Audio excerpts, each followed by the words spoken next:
Le premier extrait commence comme une nuit ordinaire. Des adolescents roulent sur les routes de campagne du Hertfordshire, en Angleterre. Il est tard, après minuit. Ils rient, filment tout avec une caméra portable. On entend le bruit du moteur de la voiture, quelques blagues de temps en temps, rien d'inhabituel. Puis ils arrivent devant un panneau. Il indique « Route sans issue ». La plupart des gens feraient demi-tour. Mais pas eux. Ils décident de continuer, juste pour voir ce qu'il y a au bout. La route se rétrécit. Le brouillard tombe. On distingue à peine ce qu'il y a devant. Finalement, ils atteignent une impasse, exactement comme le panneau l'avait indiqué. Alors, ils font demi-tour. Mais quelques minutes plus tard, quelque chose d'étrange se produit. Ils se retrouvent exactement au même endroit. La même impasse. Le même vieux panneau. Pourtant, ils en sont sûrs. Cette fois, ils ont pris un autre chemin.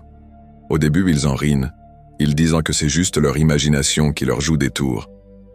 Peut-être qu'ils sont simplement perdus, mais ça recommence. Encore. Et encore. À chaque fois, ils prennent un itinéraire différent. Et à chaque fois, ils se retrouvent de nouveau devant ce panneau « Route sans issue ». L'ambiance dans la voiture change. Les blagues cessent. On l'entend dans leur voix. Quelque chose ne va pas. Ils commencent à paniquer. Les routes, les arbres, l'obscurité, tout commence à se confondre. Puis, ils voient quelque chose.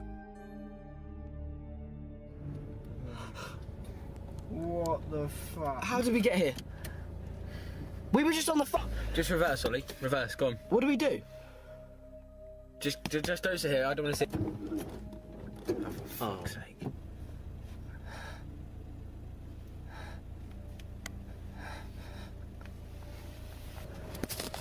James? Point the camera at me.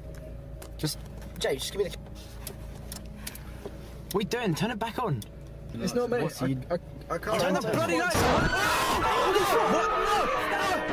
No! What are you doing?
Finalement, la vidéo s'interrompt.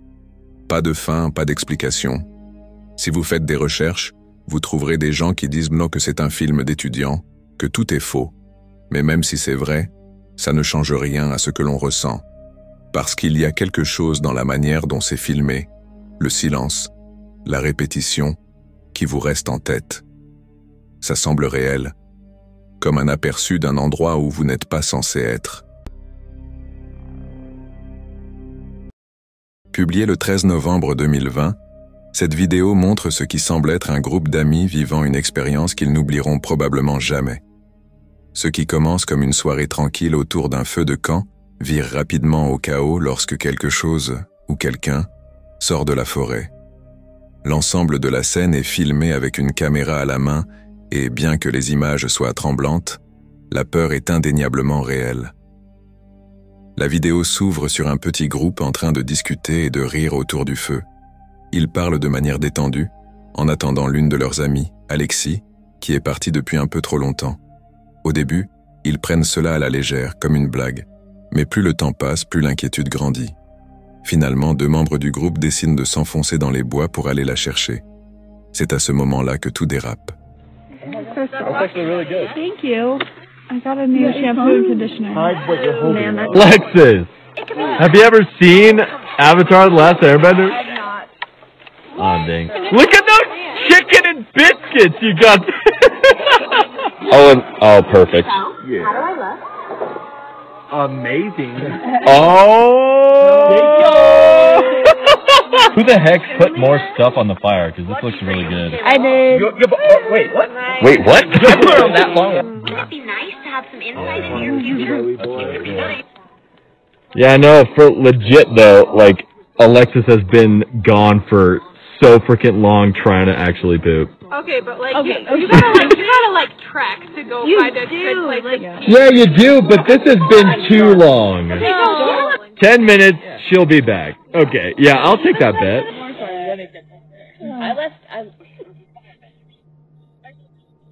Oh, ow, my eyes. What? Yeah, did you hear something? What? Alright. Hasn't even been 10 minutes Devin? yet, bro. No. Can a couple of people just come with me just to make sure we're good? I guess you can get mauled. My camera. Alexis? Hold on. No, but Devin. I don't think she's in here. Alexis? Alexis. Shit. Alexis? Alexis? Depuis la lisière de la forêt, l'un d'eux aperçoit soudain quelque chose. Une silhouette au loin debout mais dont la forme n'est pas tout à fait humaine. La caméra capture brièvement une figure sombre et déformée entre les arbres. Elle n'est visible qu'un instant, mais cela suffit à plonger tout le monde dans une panique totale. Des cris éclatent. Le groupe s'éparpille. La caméra filme des personnes qui crient, trébuchent et courent à l'aveugle à travers les arbres en appelant Alexis. C'est le chaos. La silhouette ne réapparaît plus clairement, mais quoi qu'ils aient vu, c'était proche. Et cela a déclenché une réaction de fuite bien réelle. Alexis?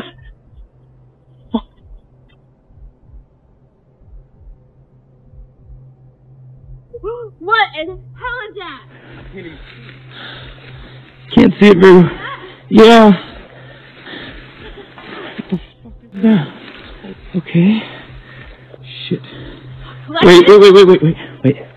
Okay, be careful.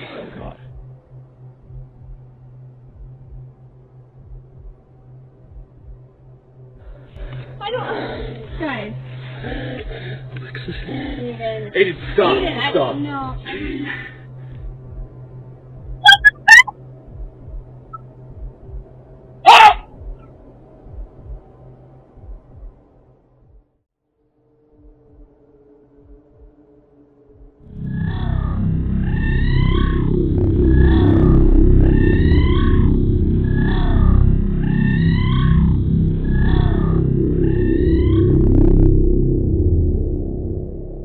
Il n'y a aucun signe laissant penser que la scène a été mise en scène.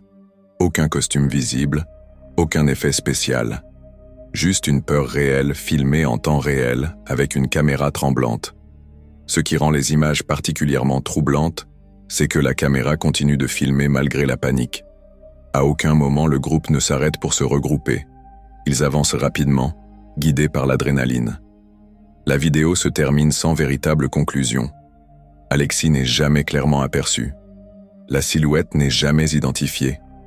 Et le groupe est laissé à hurler dans l'obscurité, sans savoir ce qu'ils viennent de vivre, une personne, une blague ou quelque chose de bien plus étrange. Le moment capturé évoque une peur profondément enracinée chez de nombreux campeurs, celle qu'une présence invisible les observe depuis la forêt, en silence, juste au-delà de la lueur du feu.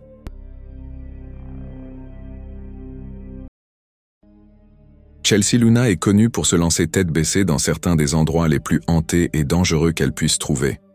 Sa chaîne, un mélange d'enquête paranormale et d'exploration urbaine, l'a menée dans des cimetières maudits, des asiles abandonnés et des tunnels oubliés à travers l'Amérique du Nord. Mais un lieu se distingue par la rapidité avec laquelle une simple exploration curieuse s'est transformée en une véritable fuite. Le tunnel a été construit en 1928 sa fonction profondément ancrée dans l'histoire. Mais avec le temps, il a acquis une réputation bien plus inquiétante. Les habitants murmurent des histoires de soldats confédérés aperçus marchant sur les rails, de voix désincarnées résonnant dans l'obscurité, et de lumières mystérieuses qui n'appartiennent ni à un train, ni à une lampe de poche. James, I think I might have got the story wrong. Do you think if it was people walking? Because here's a little pocket in the wall. It's not big enough for a car. That's what it is. Not for a car. I was wondering, why would they have cars going to train tunnels? Doesn't make sense. I know. That's what it is. So they built pockets for people. So that you're in here and a train was coming by, you could dip in there. Could you imagine if a train was coming by and you were like, hey! Oh, so I didn't know that fell down. Oh my god, it almost fits you perfect. Like, train coming by, like, oh my god. Like you feel the wind rushing. Like that would be crazy. That would be insane. This definitely has a stupid factor, if you know what I mean. Yeah. Those lights Shh. Chelsea, what is that? What is that? What is that? What the frick is that? What the hell was that? What was that? What is that? Why does it sound like there's a Dude, Chelsea? James, seriously? Sure, it can't be. It's gotta be it's the other room. Oh my god. Oh, what the hell was that?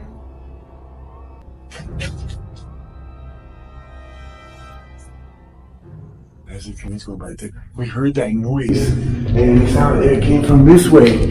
And then right after that, as the trains go, this is all happening right before a train goes by. There has to be something with that, guys.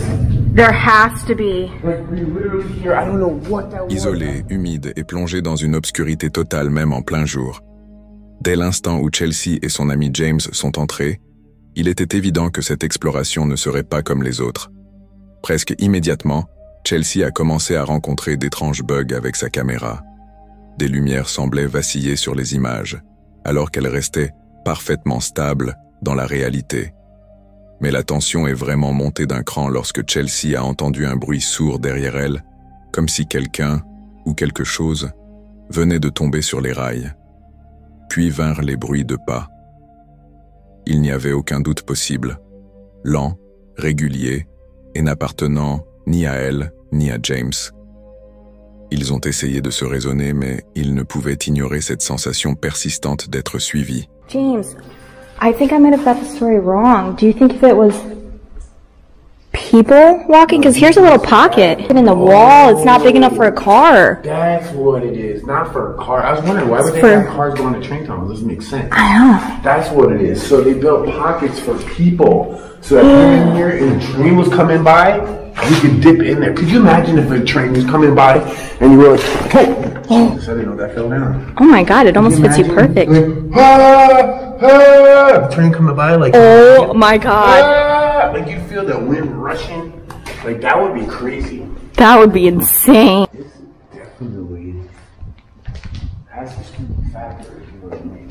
Yeah. Those lights. Shh. Chelsea, what is that? What is that? What is that? What the frick is that? What the hell was that? What was that? What is that? Why does it sound like there's a Dude, Chelsea? James, seriously? Sure, it can't be. It's gotta be it's the other room. Oh my god. Oh, what the hell was that?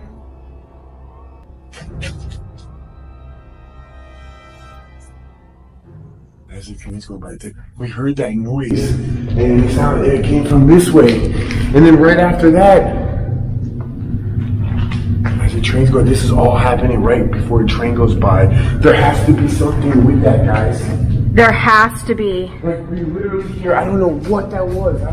À un moment donné, Chelsea s'est assise sur une petite corniche creusée dans le mur, une ancienne alcôve de sécurité autrefois utilisée pour éviter les trains arrivant en sens inverse, et a tenté d'appeler d'éventuels esprits à l'écoute.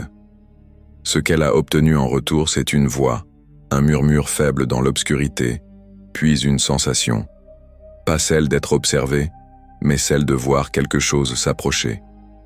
À mesure qu'il s'enfonçait plus profondément dans le tunnel, l'air a changé. Un grondement a fait trembler les murs.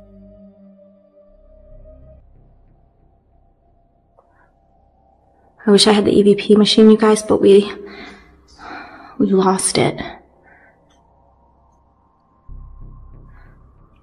What is your name?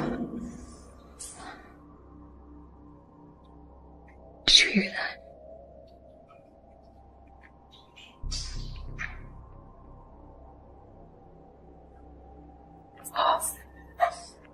Oh, what the heck? Can you make that noise again?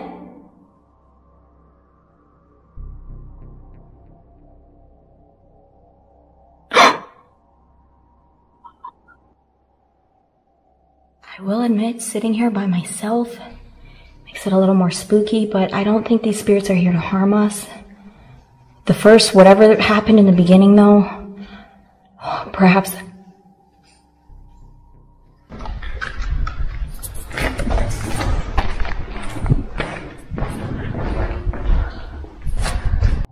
God, that's loud.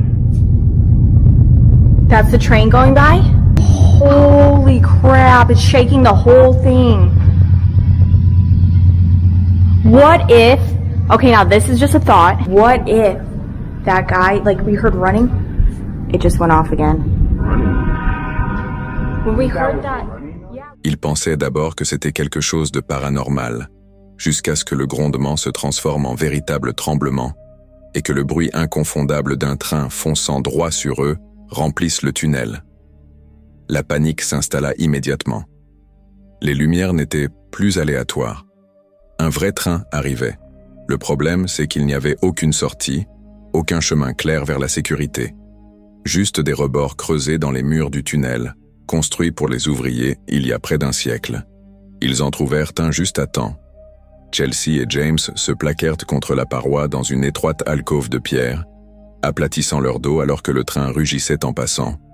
Le tunnel tremblait violemment. De la poussière tombait du plafond. Les murs vibraient sous la force de la locomotive. Le bruit était assourdissant. La pression créée par le passage du train manqua de les emporter. Une fois le train passé, ils sortirent, secoués et les yeux écarquillés. Et c'est là qu'ils remarquèrent quelque chose d'encore plus étrange. La grille à l'entrée du tunnel, qui était auparavant grande ouverte, était désormais fermée. À leur connaissance, personne ne l'avait touchée. Elle n'était pas automatique. Ils n'avaient entendu aucun bruit indiquant qu'elle s'était refermée pendant l'arrivée du train, et pourtant elle était là, fermée à double tour. I don't know. I think I'm gonna buy him some sage when we get out of here. Old lights or something? Yeah. Ah, man.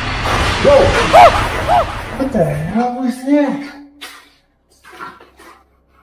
What the hell? Did you hear that? Yes? Whoa, what's it? Is that gate closed? What gate? The gate! The freaking gate's closed, James! What? Oh, Look! those gates that were out there? Yes! No way. No freaking way. Freaking crazy!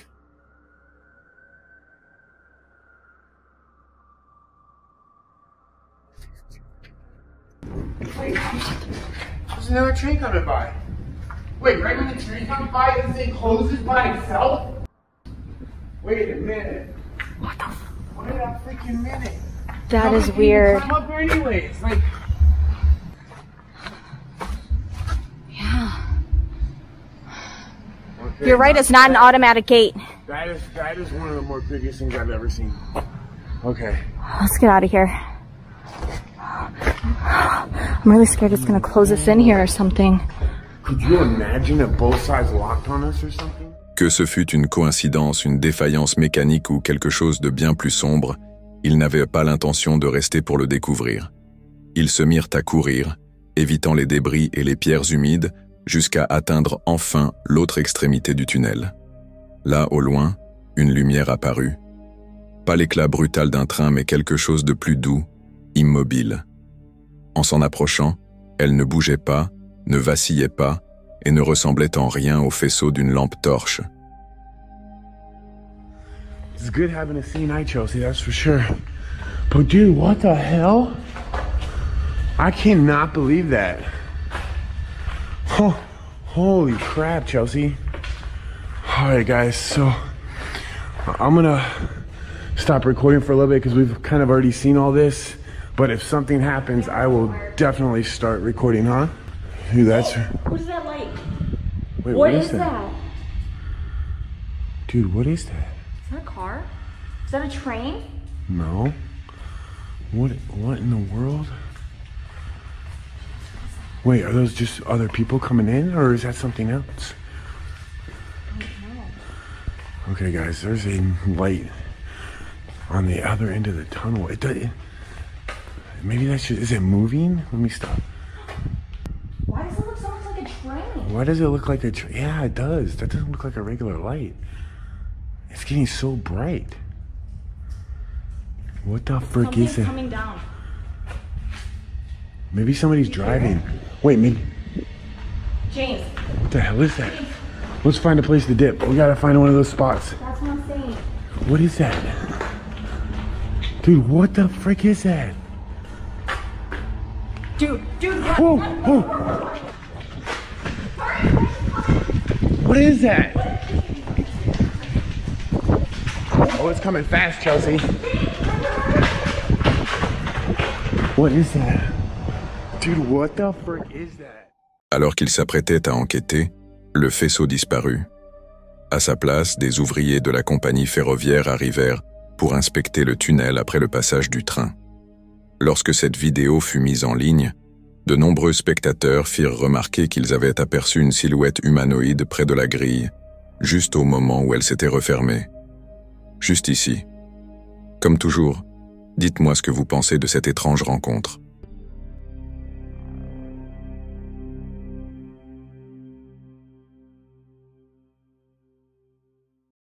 Un voyage de camping tard dans la nuit peut être l'une des expériences les plus relaxantes, à moins que vous ne commenciez à sentir que vous n'êtes pas seul dans l'obscurité. Pour le groupe derrière la chaîne After Hours, connu pour ses contenus hors normes, leur excursion nocturne en pleine forêt a rapidement basculé d'un simple feu de camp et des blagues entre amis vers quelque chose de bien plus inquiétant. La soirée avait pourtant commencé de manière assez classique.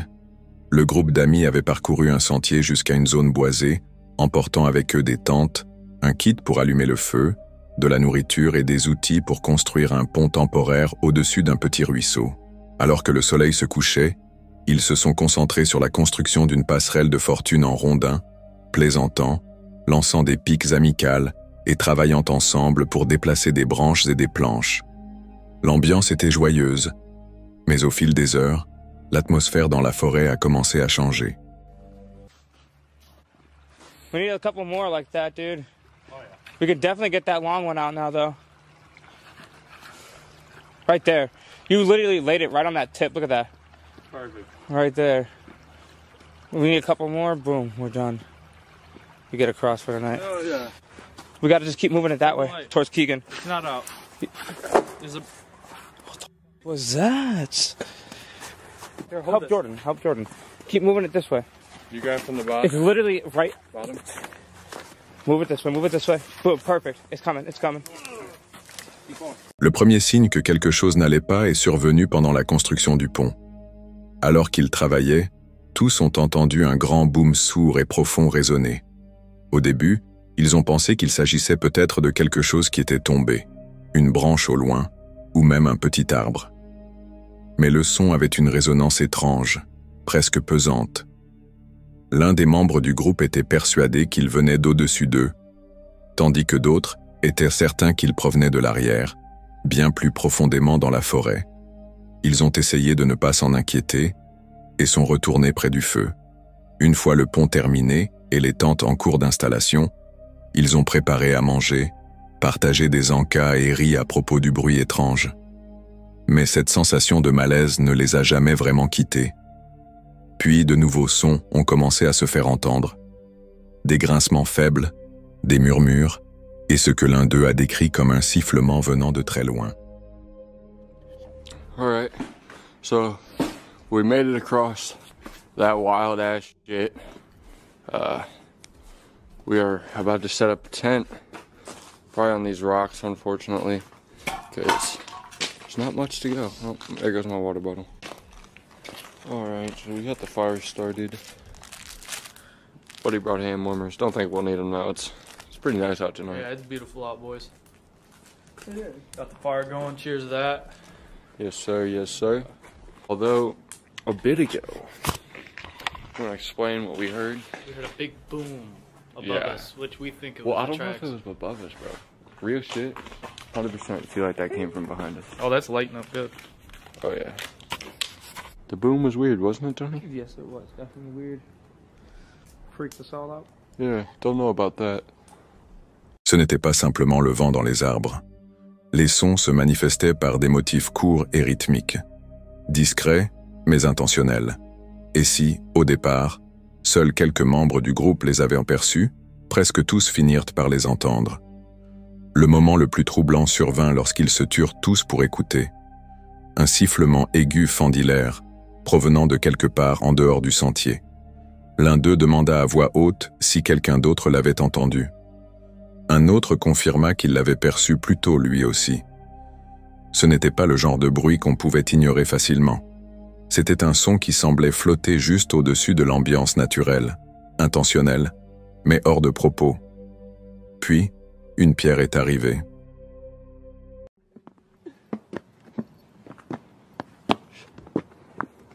Oh. That's why it just hurts. Tony, that was bad time. Tony, you almost fell off.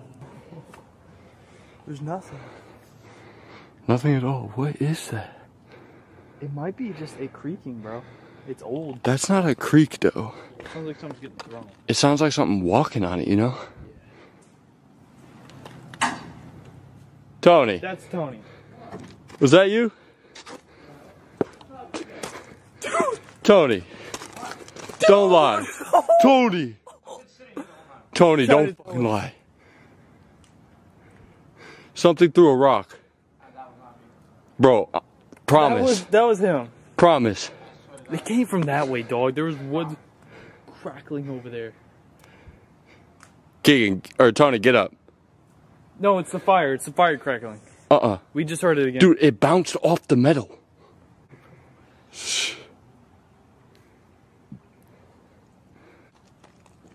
I don't know what the fuck that was.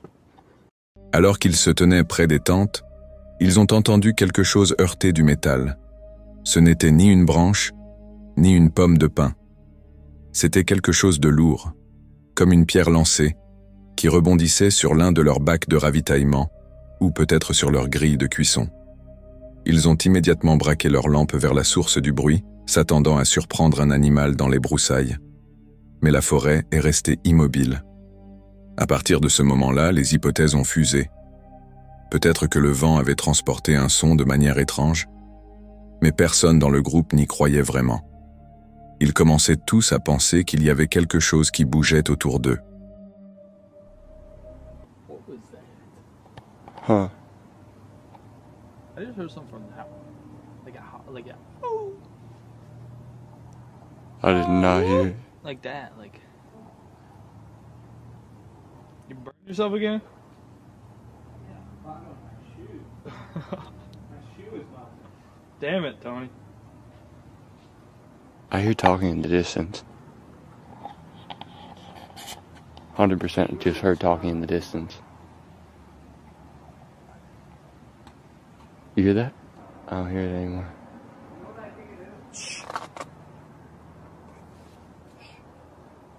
I don't know if I'm tripping, but I feel like I keep hearing a faint whistling.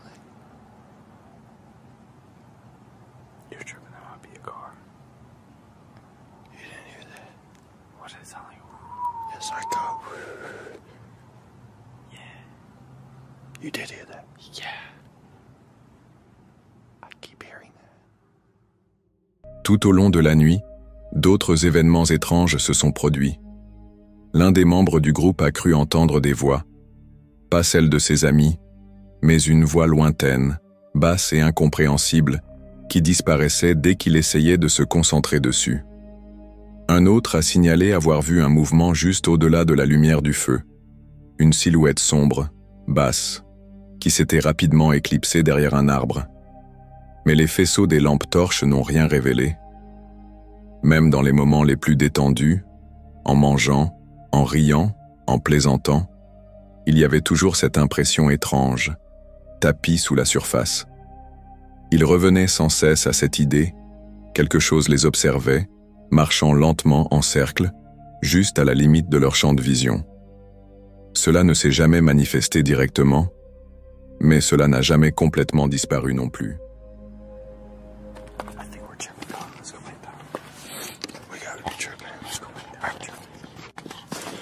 Okay, so as we were heading down, we heard another weird squealing noise. We just keep hearing noises, it's weird.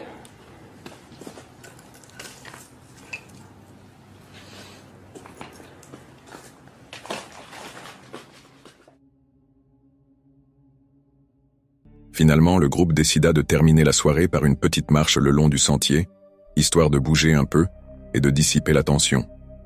Mais à peine avaient-ils quitté la lumière du feu et les tentes qu'un nouveau cri aigu résonna à travers les arbres.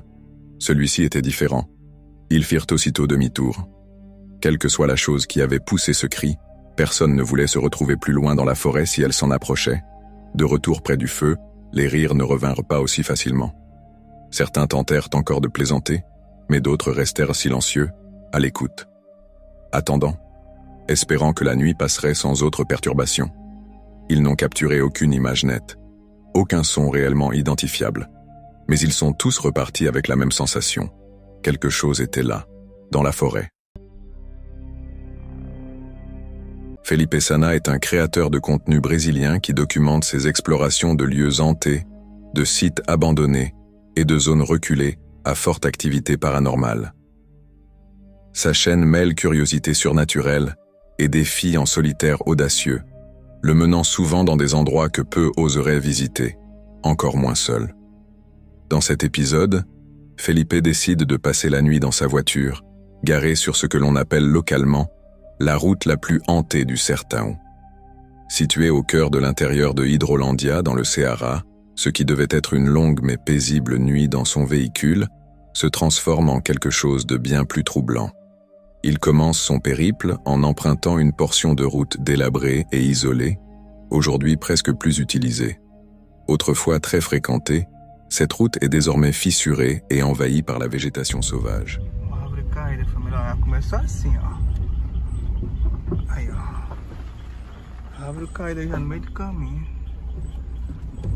Oi.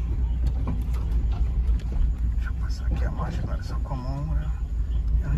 Como é que tá aqui, galera?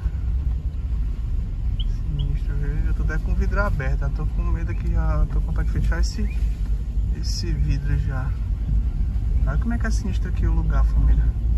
Eu vou mostrar só uma parte aqui do lugar, família. Por quê? Porque senão o vídeo vai ficar muito longo, só pra nós chegar lá vai ficar meio sinistro, se liga? Eita! A estrada tá ruim, família. Até um dia que eu não tinha andado pra cá, depois da chuva. Rapaz, eu pensei que já era o fim da linha, eu pensei que tava no lugar errado, ó. É porque é a curva, menino. Então aqui tem casa assombrada aqui pra esse lado aqui também. Eu acampei aqui no rio, aqui próximo. Não vou mentir pra vocês não, cara, foi sinistro. Deu medo mesmo assim que eu saí de lá voado. Negócio meio sinistro mesmo. Olha como é que é essa estrada aqui, família. É uma estrada que era bastante movimentada antigamente. Aí não sei o que aconteceu que ela parou de ser movimentada. Ficou tipo assim, não sei se foi porque ficou tipo abandonada. Uma estrada abandonada. Só que ela é boa, família. Só que a chuva tá acabando com ela, se liga.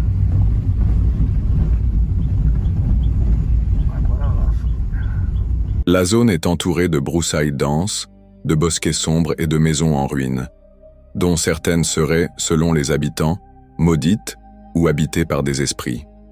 Olha que tem duas casas aqui na estrada também.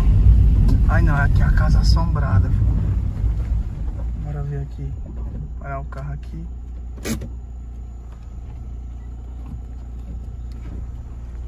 O de mão tá meio ruim, galera. Deu certo. Aqui. Vou rodando pra vocês verem. Ah. Não sei se vocês viram o relâmpago. Aí, família. Eita, escorregando.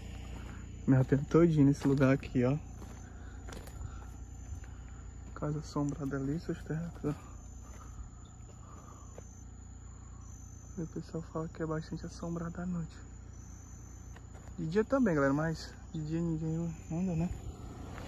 Só eu aí, galera, nesse meio do mato.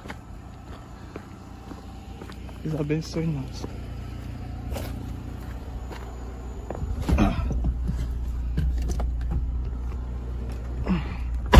De nombreuses légendes entourent cette route, notamment des récits de lumières fantomatiques, de silhouettes étranges apparaissant au milieu du chemin et de bruits angoissants de pas accompagnés de chaînes traînant dans l'obscurité. Le plan de Felipe est simple. Se garer, verrouiller la voiture et tenter de dormir sur place tout en documentant l'expérience. En chemin, il passe devant plusieurs structures abandonnées, dont l'une serait, selon les rumeurs, un lieu d'observation paranormale fréquent. Il choisit un tronçon de route plat et tranquille, suffisamment dégagé pour pouvoir se garer en dehors du chemin principal. L'endroit est entouré d'une végétation dense et de champs, totalement dépourvus de maisons ou de lampadaires.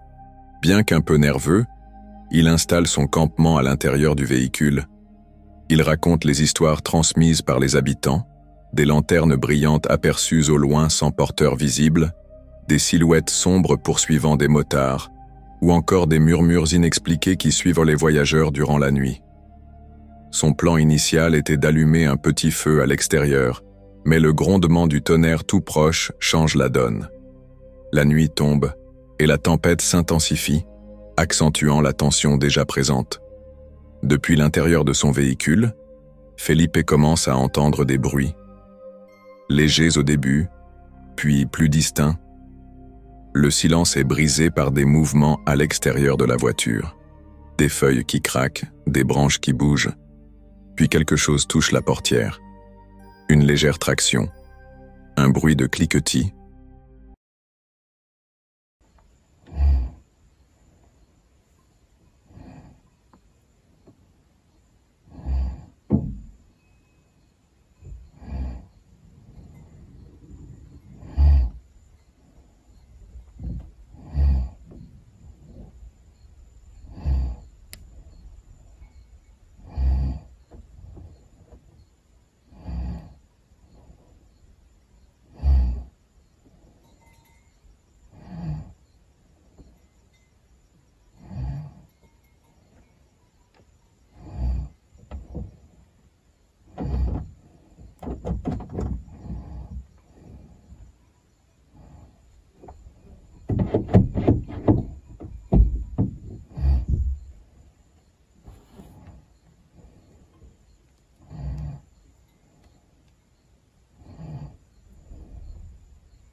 Quem é?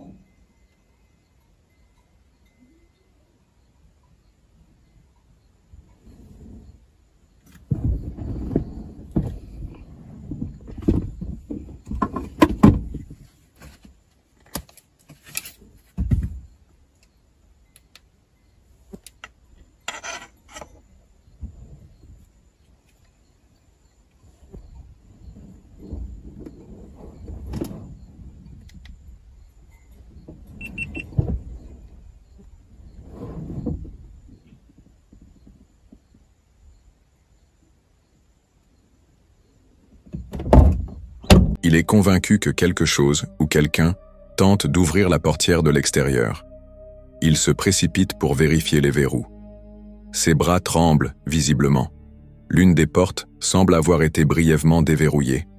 La peur s'installe pendant qu'il s'empresse de tout reverrouiller, inspectant les vitres et essayant de tenir la caméra aussi stable que possible. Pendant un instant, il ne sait plus s'il est encore seul. Aucun visage, aucune silhouette n'apparaît. Mais la présence est indéniable. Sa respiration devient haletante alors qu'il scrute les rétroviseurs et les environs. Une sensation de terreur le submerge entièrement. Il envisage de rester sur place, mais tous ses instincts lui crient de partir. Ce qui est dehors est trop silencieux pour être un animal, trop insistant pour être le fruit de son imagination. Il démarre la voiture. En repartant, il passe devant un portail fermé, le même portail qu'il avait croisé plus tôt mais qui à présent semble être un obstacle, comme s'il l'empêchait de fuir. Il hésite un instant, se demandant si quelque chose l'attend de l'autre côté. La peur est écrasante. Malgré tout, il continue, fonçant dans la nuit, laissant derrière lui la route et ce qu'elle abritait. Felipe n'a jamais vu la silhouette. Il ne l'a jamais filmée, mais il l'a ressentie, il l'a entendue, et pour lui c'était largement suffisant.